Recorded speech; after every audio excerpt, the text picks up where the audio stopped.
할렐루야. 8월 9일 주일 예배를 영과 진리로 아버지 하나님께 올리는 복된 시간 갖도록 하겠습니다. 오늘 설교 제목은 교회와 공산주의 두 번째 시간.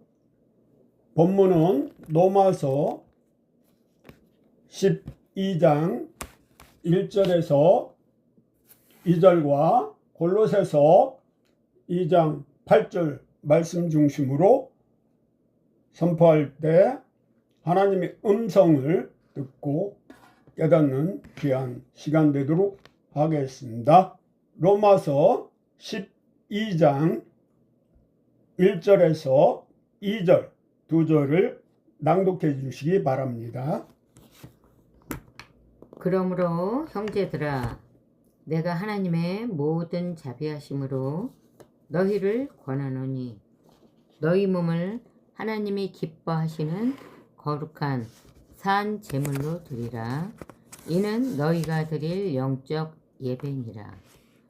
너희는 이 세대를 본받지 말고 오직 마음을 새롭게 함으로 변화를 받아 하나님의 선하시고 기뻐하시고 온전하신 뜻이 무엇인지 분별하도록 하라.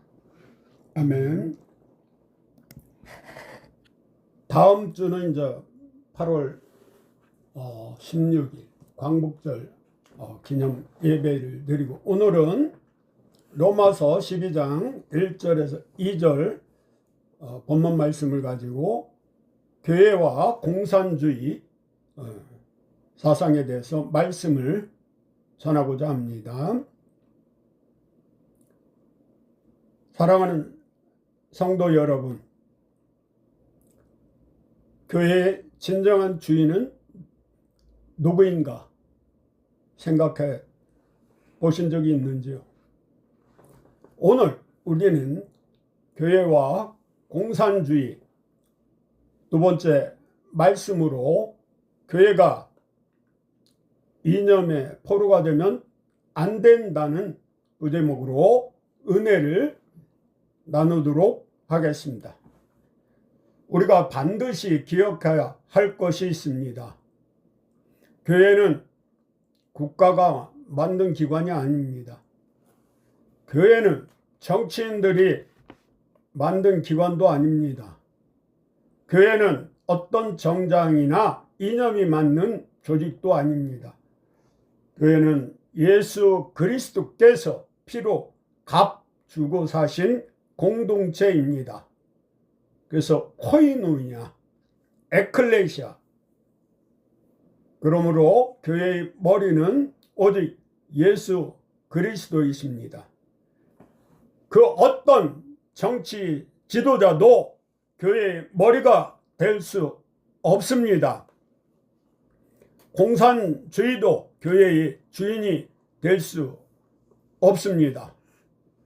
사회주의도 교회의 주인이 될 수 없습니다. 자본주의도 교회의 주인이 될 수 없습니다. 보수도 진보도 교회의 주인이 될 수 없습니다. 많은 돈을 교회에 헌금해서 교회가 건축했을지라도 오직 예수 그리스도만 교회의 주인이십니다. 아멘. 그런데 사도 바울은 골로새서 2장 8절에서 이렇게 경고합니다. 누가 철학과 헛된 속임수로 너희를 사로잡을까 주의하라. 이것은 사람의 전통과 세상의 초등 학문을 따르며 그리스도를 따름이 아니니라. 여기에서 중요한 말씀이 있습니다. 사로잡을까 주의하라. 우리는 몸만 포로가 될 수 있는 것이 아닙니다. 생각도 마음도 포로가 될 수 있습니다. 가치관도 포로가 될 수 있습니다. 사상도 또한 포로가 될 수 없습니다. 이념도 마찬가지입니다. 요즘은 문화 전쟁, 이념 전쟁을 넘어 영적 전쟁의 시대입니다. 교회도 세상의 이념에 사로잡힌다면 분열이 조장되고 하나님 말씀이 사라집니다. 그러므로 오늘 말씀을 통해 세 가지를 살펴보겠습니다. 첫째로 교회는 세상의 이념보다 하나님의 말씀을 위에 두어야 합니다. 골로새 2장 8절을 다시 보십시오.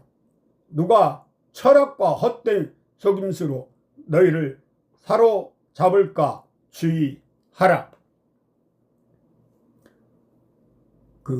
사도 바울의 그 시대는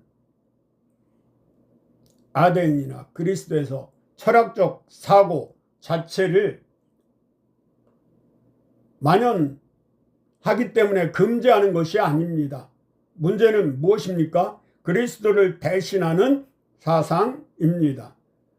하나님보다 인간의 생각을 높이는 순간 그것은 신앙의 자리를 대신 차지하기 때문입니다. 성경은 출애굽기 20장 3절에서 말씀하십니다.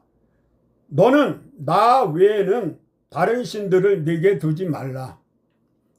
우상은 반드시 돌이나 나무로 만든 형상만을 의지하지 않습니다. 돈이 하나님보다 중요해지면 돈이 우상이 되고 만몬 사상으로 변하기 때문입니다.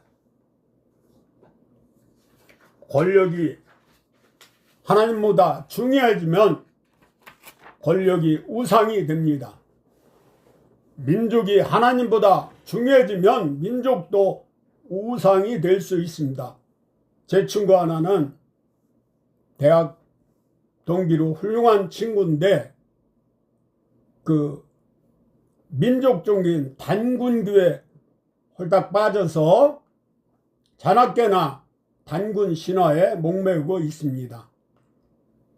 정치 지도자가 하나님보다 중요해지면 정치 지도자도 우상이 될 수 있습니다. 고향도 마찬가지입니다. 전라도, 경상도 좌우로 갈라진 것도 서글픈데 남북으로 또 이념으로 갈라져 있지 않습니까? 그리고 이념이 하나님의 말씀보다 높아지면 이념도 우상이 될 수 있습니다. 기독교는 인간이 하나님을 만들어 내었다고 말하지 않습니다. 반대로 하나님께서 인간을 창조하셨다고 선포합니다. 창세기 1장 1절 태초에 하나님이 천지를 창조하시니라. 이것이 기독교 세계관의 출발입니다. 그러므로 하나님을 부정하는 무신론적 유물론 기독교 신앙의 근본 전제와 충돌하고 적으로 여겨야 합니다. 특히 역사적으로 일부 공산주의 체제에서는 무신론적 국가관 아래 종교 활동과 교회가 심각한 통제와 박해를 받고 왔습니다. 그리고 지금도 북한이나 중국이나 쿠바나 몇몇 공산 국가에서 기독교를 인정하지 않고 있습니다. 그렇다고 해서 우리가 사람을 미워야 한다는 뜻은 아닙니다. 에이즈를 우리가 증오하지만은 에이즈에 걸린 환자, 후천성 면역 결핍증에 걸린 사람들이 교회에 왔을 때 그리스도 사랑으로 품어야 합니다. 우리는 사상을 분별하되 사람을 사랑해야 합니다. 왜냐하면 불쌍한 사람들입니다. 그들은 마귀의 노예, 사탄의 올매에 걸려서 자기들이 하는 짓을 전혀 알지 못하고 깨닫지 못하기 때문입니다. 죄를 거부하되 죄인에게 복음을 또 전해야 합니다. 우리가 일본을 원수의 나라라고 여기지만은 그 일본의 군국주의를 우리가 증오해야 하지만은 지금 현재 살아가고 있는 현대인 과거를 용서해야 되고 죄를 용서하되 과거의 일제 만행을 기억해야 합니다. 구별해야 합니다. 왜냐하면 예수님께서는 원수까지 사랑하라고 말씀하셨기 때문입니다. 원수 아니 일반인들만 사랑하면 일반 믿지 않는 사람하고 뭔 차별이 있습니까?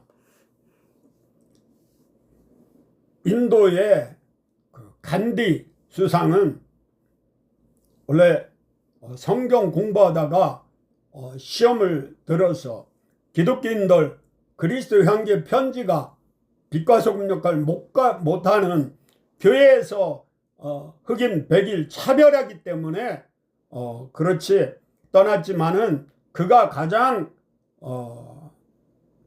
좋아하는 성경 구절은 마태복음 5, 6, 7장 중에 5장 3절에서 10절 말씀이라고 합니다. 예화를 하나 들어보겠습니다. 나침반과 배인데요. 망망대해를 항해하는 배가 있다고 생각해 보십시오. 바람이 이쪽에서 불었다가 저쪽으로 붑니다. 파도도 계속 변합니다. 또 날씨도 오락가락하죠. 곧 있으면 우리나라도 태풍권에 들어간다고 합니다. 만일 선장이 바람이 부는 방향만 따라간다면 어떻게 되겠습니까? 목적지에 도착하지 못합니다. 그래서 배는 항상 나침반이 필요합니다. 세상의 여론은 바람과 같습니다. 정치적 유행도 바람과 같습니다. 시대의 철학도 바람과 같습니다. 의상도 예전에는 저희 시대에는 복고풍이 유명하고 또 그 후에 시대에 따라 변한 거 오늘 옳다고 하던 것을 내일 틀렸다고 할 수 있습니다. 예전에 목회자는 일제시대 때 보면 우리 한복을 입고 단상에 섰죠. 오늘날도 명절 때 그런 장면을 볼 수 있죠. 그러나 교회에는 나침반이 있습니다. 하나님의 말씀입니다. 히브리서 4장 12절 하나님 말씀은 살았고 운동력이 있어 좌우 날쌘 것보다 예리하여 혼과 영과 및 관절과 골수를 찔러 쪼개기까지 하며 마음과 생각을 감찰하기 때문입니다. 또한 시편 기자는 시편 119편 105절에 주의 말씀은 내 발의 등이요 내 길의 빛이라고 고백하지 않습니까? 성도 여러분, 세상의 바람을 따라가지 말고 말씀의 나침반을 따라가십시오. 디모데후서 3장 15절 17절 말씀을 집에 가서 읽고 묵상해 보세요. 두 번째, 성도는 세상의 정신을 따라가지 말고 마음을 새롭게 해야 합니다. 고린도 후서 5장 17절 그런즉 누구든지 그리스도 예수 안에 있으면 새로운 피조물이라 이전 것은 지나갔으니 보라 새 것이 되었다다. 빌립보서 3장 8절에 사도 바울은 배설물로 여기지 않습니까? 로마서 12장 2절 오늘 본문 너희는 이 세대를 본받지 말고 오직 마음을 새롭게 함으로 변화를 받아 변화시키는 사람이 되어야 한다는 말입니다. 여기에 중요한 말씀이 있습니다. 이 세대를 본받지 말라. 세상이 가는 대로 따라가지 말라는 것입니다. 민주주의의 단점이라고 하면 군중 심리입니다. 촛불 혁명이라고 해서 그 광화문에서 그 미국의 뭐 무슨 광우병 파동일 때 얼마나 이명박 정권에 힘들게 하지 않았습니까? 거짓이 난무하는 시대에 분별력이 있어야 합니다. 모두가 그렇게 생각한다고 진리가 되는 것이 아닙니다. 요한복음 14장 6절에 내가 길이요 진리요 생명이니 나로 말미암자거나 아버지 나라에 아무도 올 자가 없다. 요한복음 8장 32절에 진리를 알지니 진리가 너희를 자유케 하리라. 자유를 찾은 사람 자유를 공포하게 되어 있습니다. 많은 사람들이 찬성한다고 반드시 하나님의 뜻이 되는 것도 아닙니다. 반대로 많은 사람이 반대하고 해서 반드시 틀린 것도 아닙니다.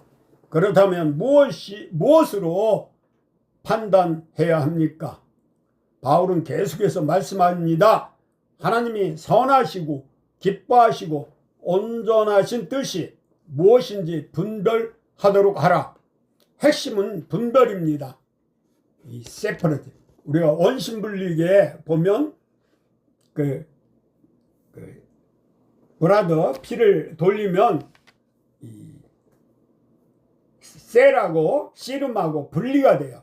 그래서 씨름 가지고 우리가 화학 성분을 분석해서 간경하다, 뭐 간암이다 이런 각종 LFT 검사나 비행 신장 검사나 한 6가지 기본적인 검사를 우리 병원에서 하지 않습니까? 성도는 생각하는 사람이어야 합니다.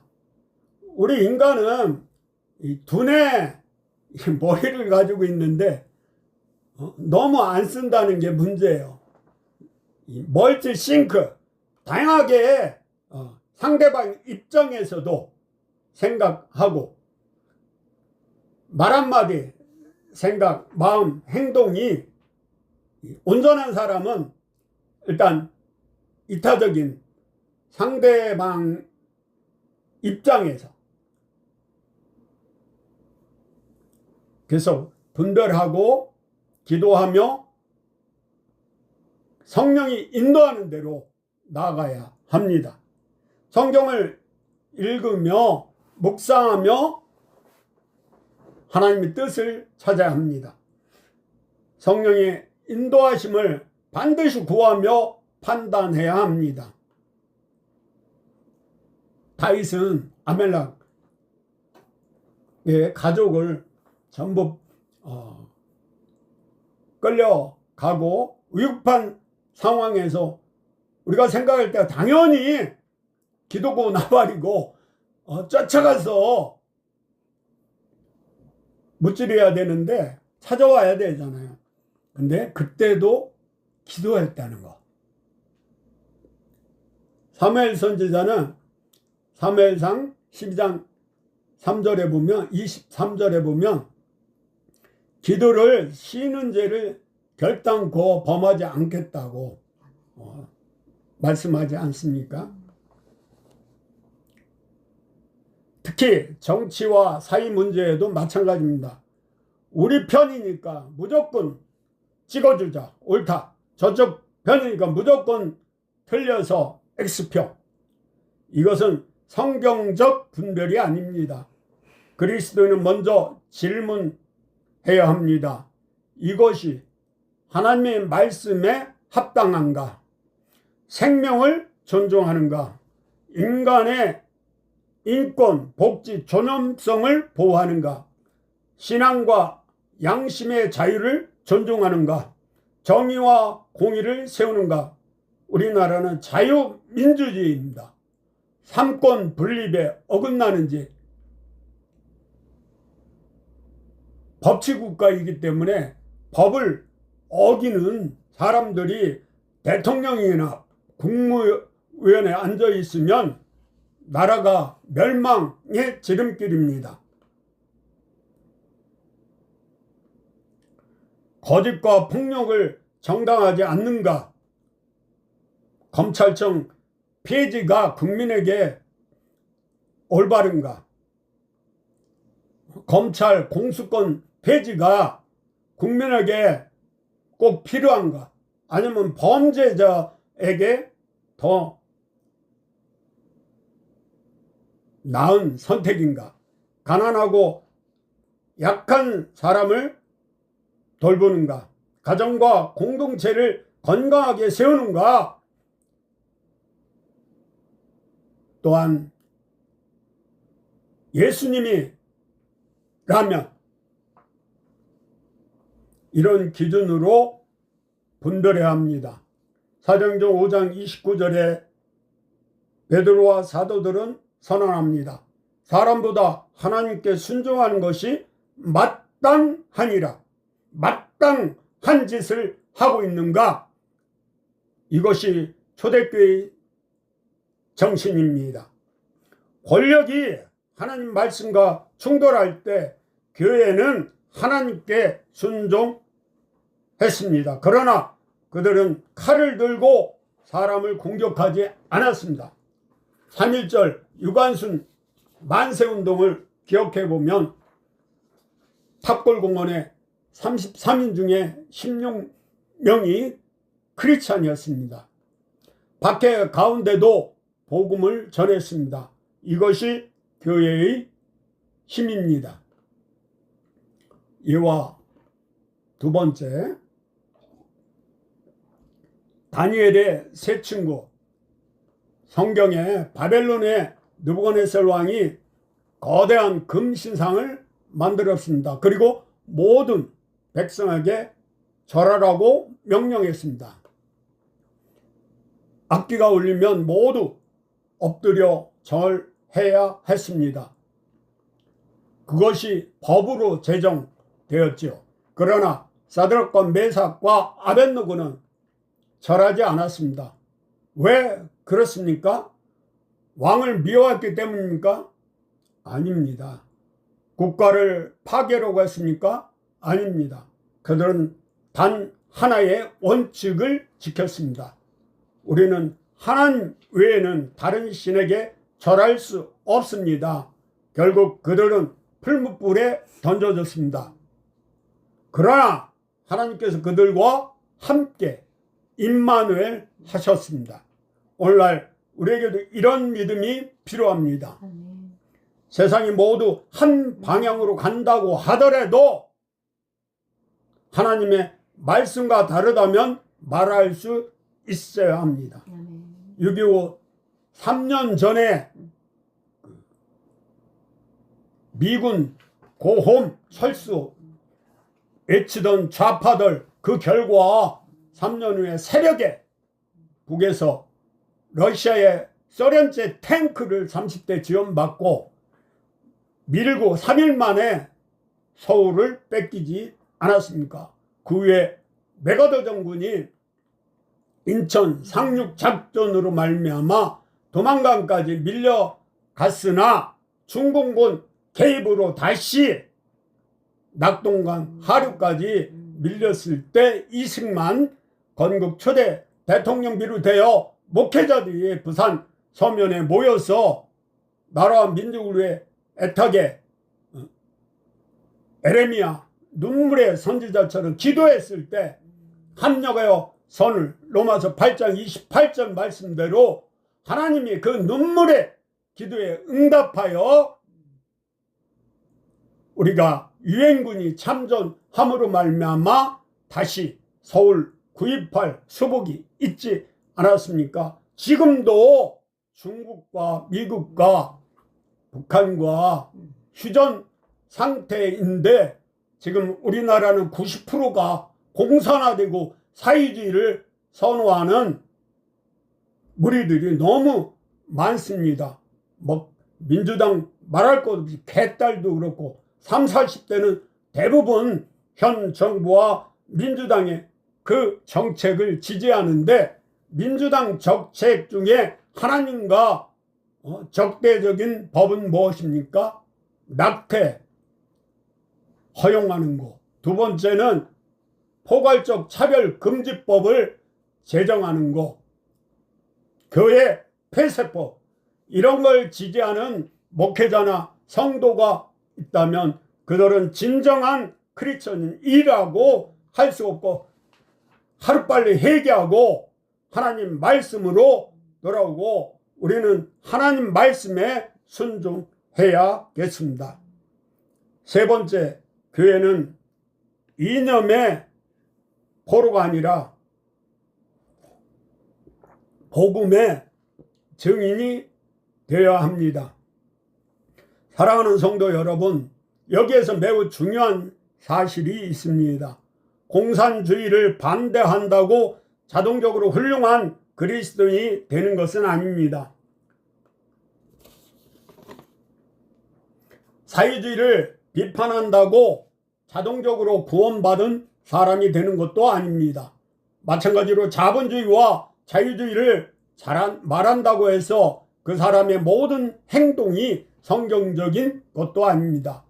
구원은 정치적 이념에서 오는 것이 아닙니다. 구원은 오직 예수 그리스도를 믿음으로 받습니다. 그렇기 때문에 교회가 가장 두려워야 할 것은 단순히 어떤 정치 이념의 확신만은 아닙니다. 더 근본적으로 두려워야 할 것은 교회 안에서 예수 그리스도가 사라지는 안타까운 현실인 것입니다. 십자가가 사라지는 것입니다.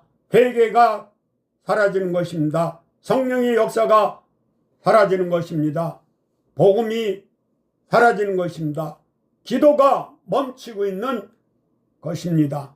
교회가 정치 이야기만 하고 복음을 전하지 않는다면 문제가 있습니다. 반대로 세상의 불의와 고통에 전혀 관심을 갖지 않는 것도 온전한 모습은 아닙니다. 너희는 세상 속에 소금과 빛 역할하라. 이사야 60장 1절에는 일어나 빛을 발하라고 말씀하시고 우리는 그리스도의 향교 그리스도의 편지이기 때문입니다. 교회는 단순한 그냥 모임이 아니라 설교만 듣는 장소가 아니라 하나님과 교제하고 형제 자매 간에 서로 온전한 교회가 있어야 됩니다. 교회는 진리를 말하면서 복음을 전해야 합니다. 공의를 행하면서 사랑을 실천해야 합니다. 에베소서 6장 12절은 말씀하십니다. 우리의 씨름은 혈과 육을 상대하는 것이 아니오 우리의 원수는 사랑이 아닙니다. 우리와 정치적 견해가 다른 사람이 우리의 원수가 아닙니다. 우리가 싸워야 할 것은 혈과 육이 아니라 하늘의 악한 영, 사단, 마귀, 거짓의 영입니다. 죄의 영입니다. 탐욕입니다. 탐심은 우상이라고 말씀하십니다. 불의입니다. 그리고 사람을 하나님께서 멀어지게 하는 악의 세력입니다. 시편 1편 6절에 악인은 하나님이 멸하십니다. 시편 37편 1절에 3절 보면 행악자를 위해서 불평불만하지 말고 하나님께 맡기라 합니다. 그래서 예수님께서 요한복음 8장 31절 32절에서 이렇게 말씀하십니다. 너희는 내 말에 거하면 참으로 내 제자가 되고 진리를 알지니 진리가 너희를 자유케 하리라. 무엇이 우리를 자유롭게 합니까? 정치가 아닙니다. 이념도 아닙니다. 권력도 아닙니다. 진리신 예수 그리스도께서 우리를 자유롭게 하십니다.